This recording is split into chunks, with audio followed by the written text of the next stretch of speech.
No better way to start off than with our first speaker. More and more young women are looking in the mirror and don't like who is looking back.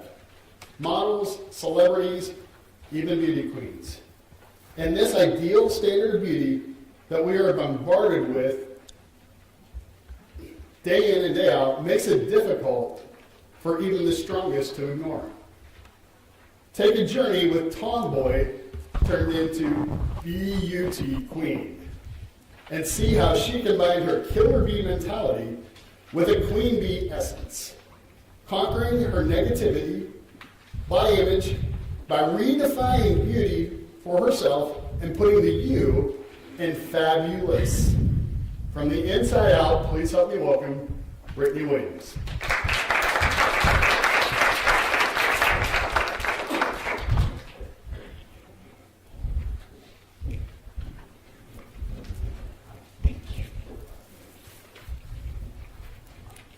Good morning. Go back with me to the late 80s and early 90s. This was way back in my day, way back there. When I was growing up, I was a little girl, and really what the biggest concerns I had going on was if I was going to make it home in time to watch Saved by the Bell, or if I was going to get in trouble for body slamming my little brother, jumping from the couch to the middle of the living room, or if I was going to remain undefeated in the backyard basketball tournament, beating all the boys in the neighborhood. There wasn't really much to worry about for me.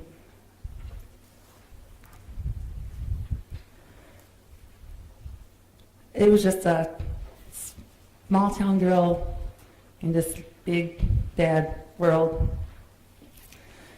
My wardrobe consisted of Emmitt Smith football jerseys, Nike tearaway pants, and Shaq basketball shoes. So just imagine all this fabulousness right now. No chance that anybody ever thought that I was going to be wearing these heels, this dress, or any kind of makeup.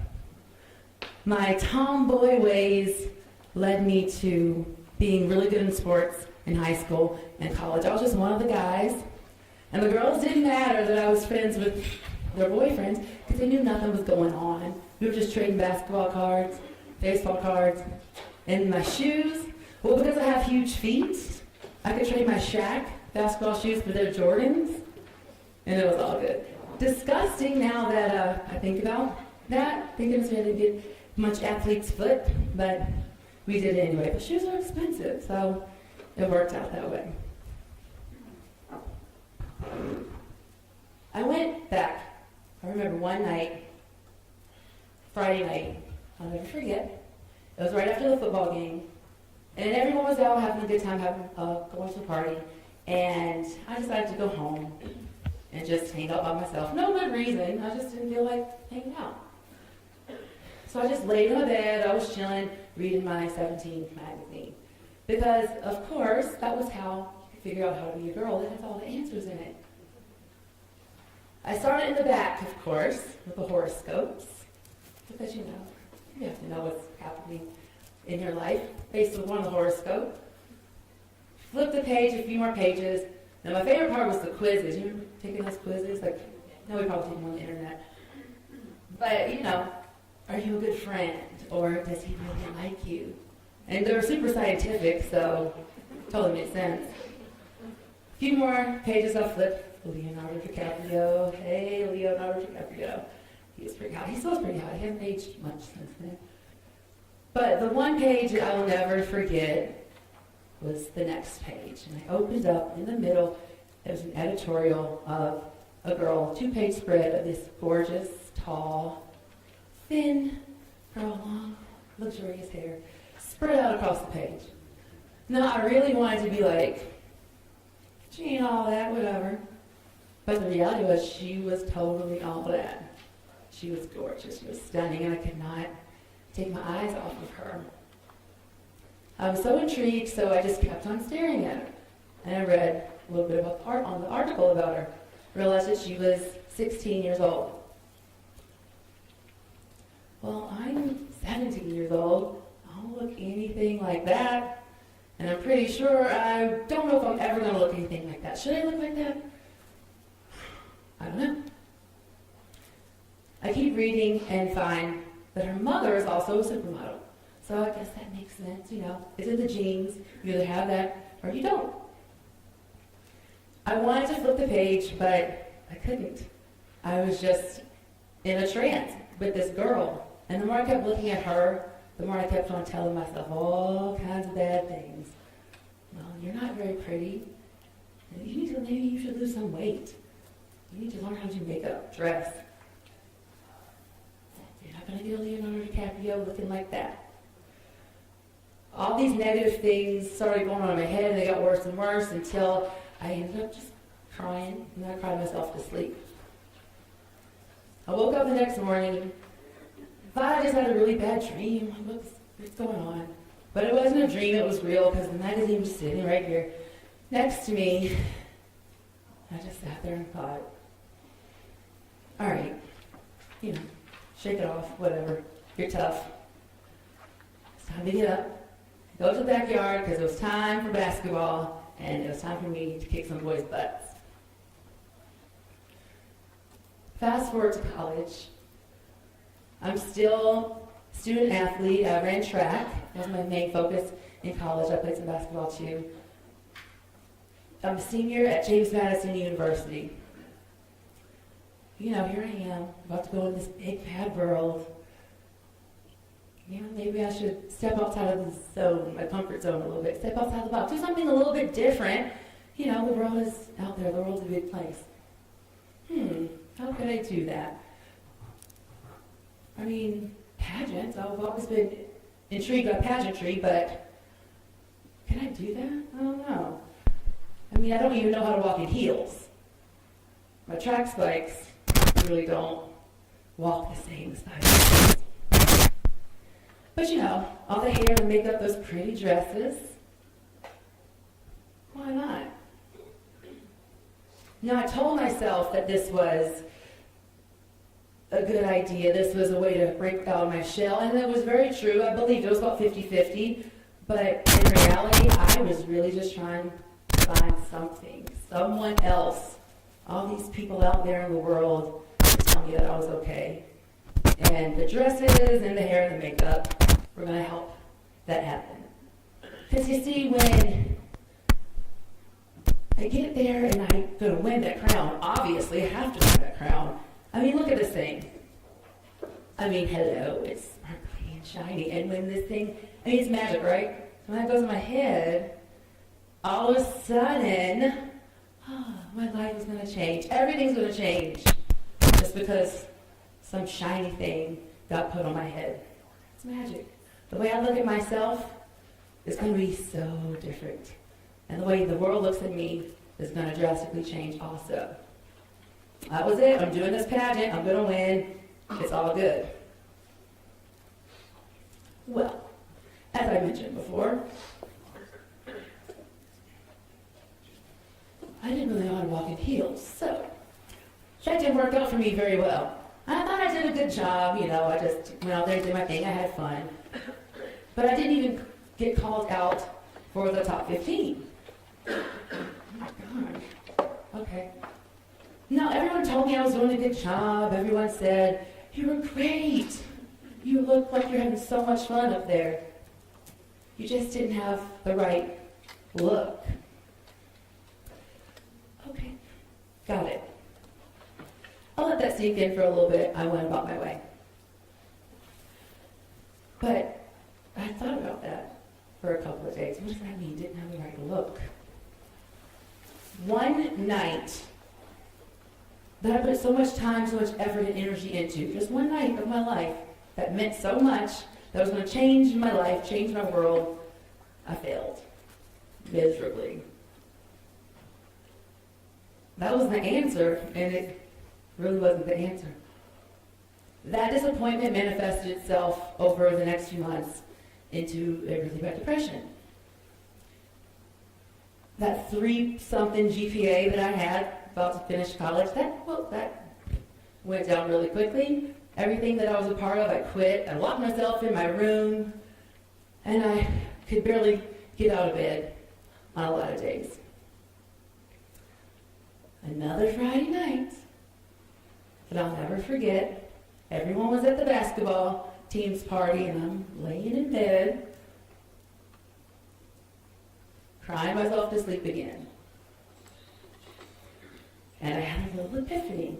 Within all this upset, I knew that there was a little bit of hope that I had, and I had this thing that came over me. To find beauty for yourself, and don't live up to anybody else's standards but your own. Embrace all of your gifts, even if you have a little more or a little less than the next woman. Confidence is powerful, it's beautiful, and truly exudes from within. Lord knows I did not believe a word of that, but it came to me, so I said, okay, I'll just go with it right now. And I rolled over and I wrote it down. And I just left it on my desk. I didn't believe any of that, but I thought, you know what, if I keep on saying it and I keep on reading it, one day maybe I will believe it. And maybe one day somebody else will believe it for themselves too. I just tucked it away, put it over there, but I always glanced back at it to see. All right, fast forward again. Here I am. I kind of came out of this little thing. I worked on myself a little bit into my college career, and here I am with a degree in hotel management from Virginia all the way to Las Vegas. The bright lights. Let's start this whole thing over. And here I am, a 23-year-old manager at a very nice hotel on the Strip. One of the nicest hotels on the Strip. Okay, this is really cool. Here I am. Let's just move forward and let me try to climb this corporate ladder. So I did. I was in food and beverage department, and I was spoiled. I got so spoiled. I knew everybody, so I'd go to any bar, any restaurant. They just hooked me up. So my favorite was Mesa Grill, Bobby Flay's restaurant. So they would always take good care of me, so I'd always go up there. And Bobby Flay was cool. I met him a couple times. But you know, there was one person that nobody knows his name. That was a cook that was in the back. Miss Columbia was his name. Yes, his name was Miss Columbia. Miss Columbia loved pageants. Miss Columbia was fabulous. Miss Columbia knew everything there needed to be known about the pageant world. He was like, honey, you're so beautiful. You're so sweet. Why don't you do Miss USA? Honey, no. We did that once, so we're not going back there. Forget about it. I am very thankful that you think of me that way, but no, you have no idea. I'm good. He kept on having month after month. Finally, I'm like, you know what? Okay, let's give it a try. What the heck? Because this time, I'm not looking for a crown to make me feel good. I feel pretty good, you know? It's about being the best person that you can be to get on the stage to actually win the crown. So it was a total flip-flop of my mindset. Like, okay, I think I can handle this. No big deal. He hooked me up.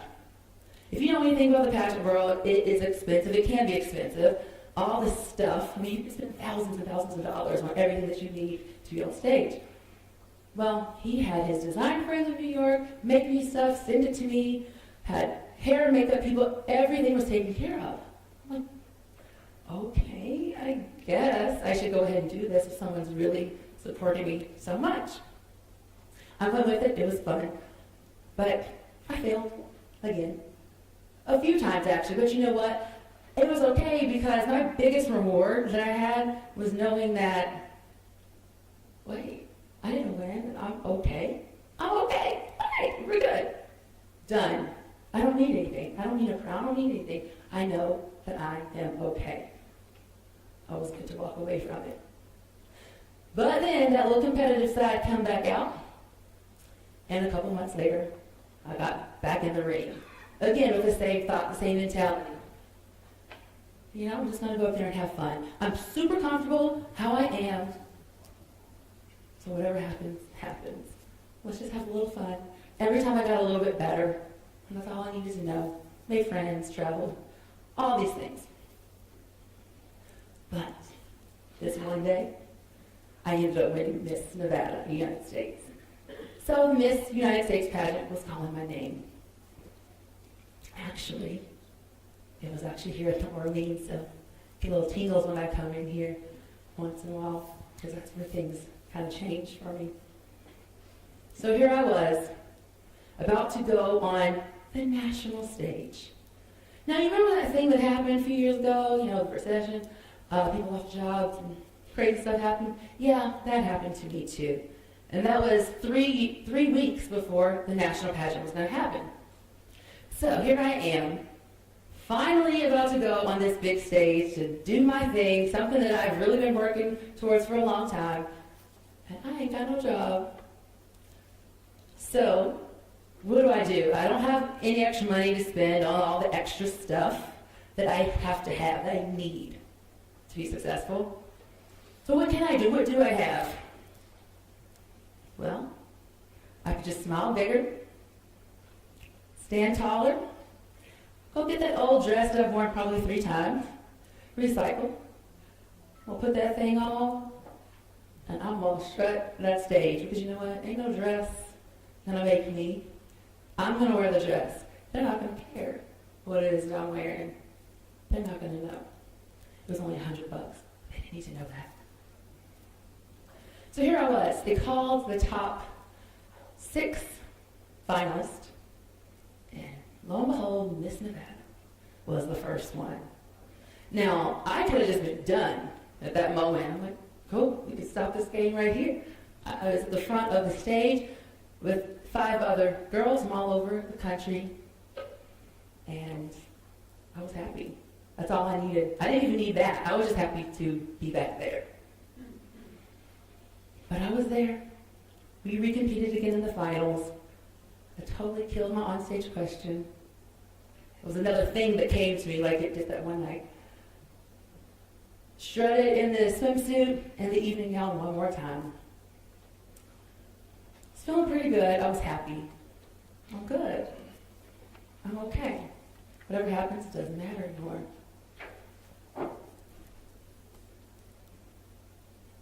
They called the finalist. Here I am. Right here. Miss Florida. Now, Miss Florida was a pro. Miss Florida, supposedly her dress was about $4,000. You could tell. It's all crystals and everything. Gorgeous girl. Blonde, big hair, very curvy, very beautiful. She was the one that was going to win. So I'm just happy to be next to her. Over here, Miss Michigan. Now, she was my friend. She was cool. We got along very well. But she's like a 6'1", beautiful, tall, skinny, blonde Barbie. Another Barbie, just a little taller. But she was like 6'1", barefoot. It's going to be either one of them. Because they were the typical girls that would win. So I'm thinking, you know what? Here I am, sticking out like a sore thumb. Oh, well, I'm here, hello. And I was happy just to be there. For the first time on the stage, I didn't care what anybody else was wearing. I didn't care what anybody else was doing. It was all about me. Nobody else. They called the second runner-up. Miss Florida. Oh, I thought you were going to win. Okay. All right. Congratulations. Here we are. If the first runner-up is a very important position, because if the winner cannot keep her title, first runner-up will be the title holder. You know that also. First runner-up. Guess who's first runner-up? Yeah, it was her. Michigan, yes.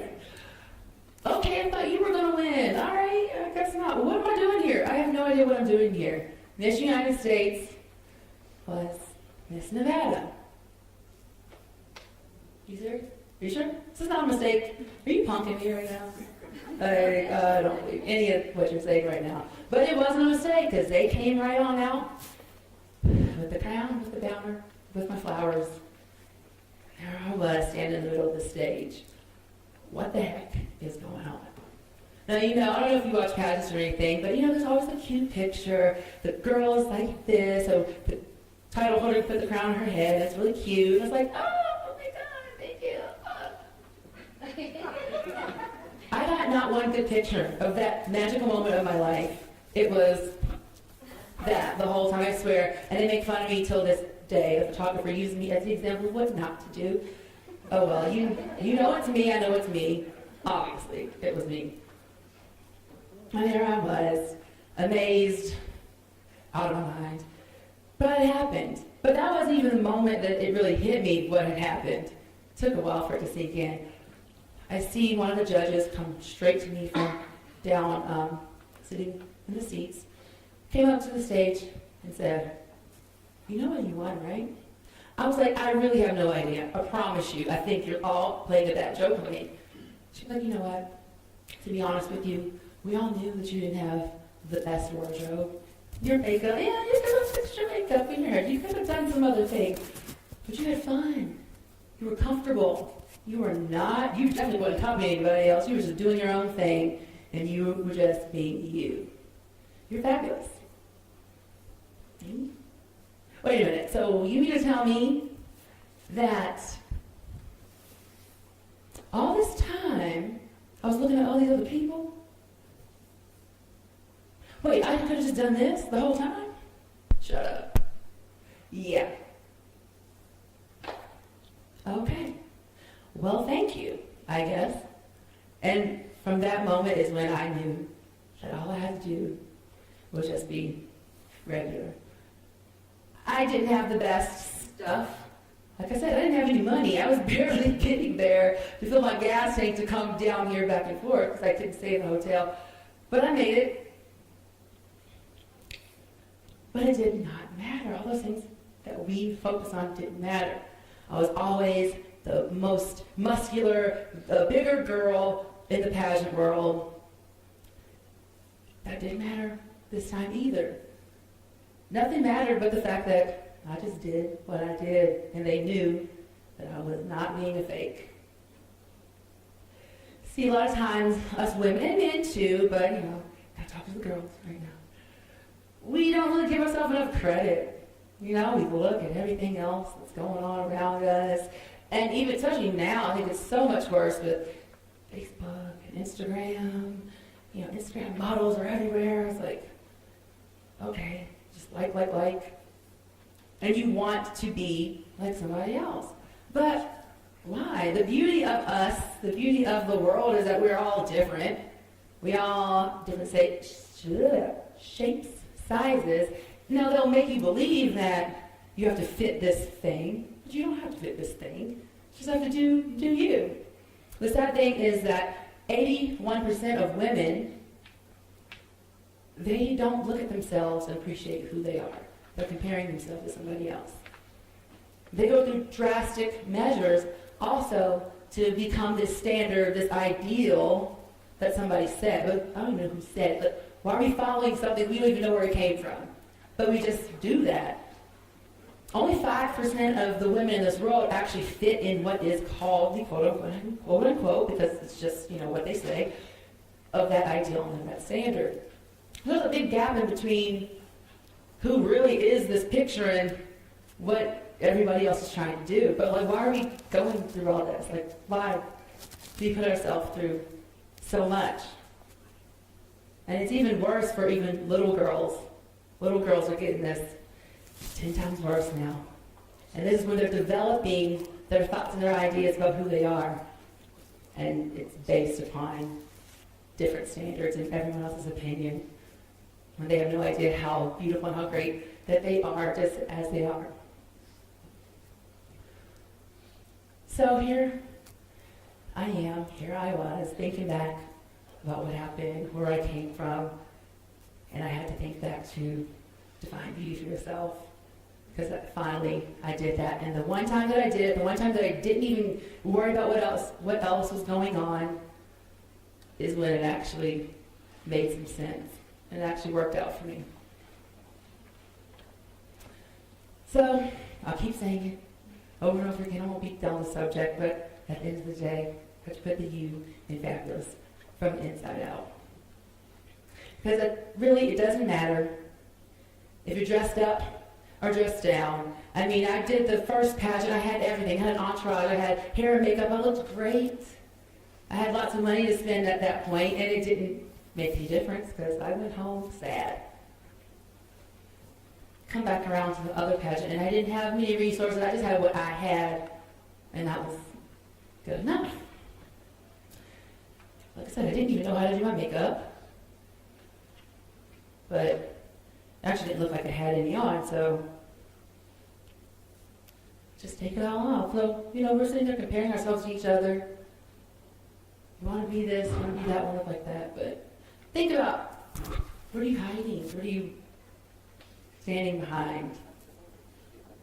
Put a lot of makeup on today. Dressed up or dressed down? He gets down. Dress up, dress down, makeup, hair, doesn't matter. Because what I wear doesn't define me. I define me. So, how do you define you? But wait, let's take off the shoes first. Let's go with the outfit. Dress up or dress down, hair, makeup, just some gym clothes, go and work out. Did you take a shower? I don't know. I did. Doesn't look like it, but take it off. What are you hiding behind? Who are you? And whoever you are, just put the you in fabulous from the inside out and find you for yourself. I think that's about it.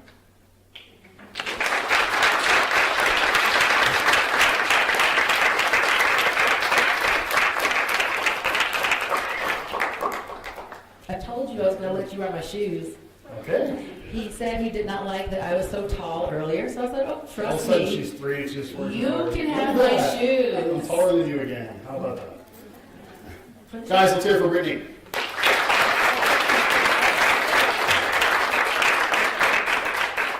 So, funny little story. I am a huge college football fan. And a couple, I'm going to give you your props. Just hold on. Okay, just making sure.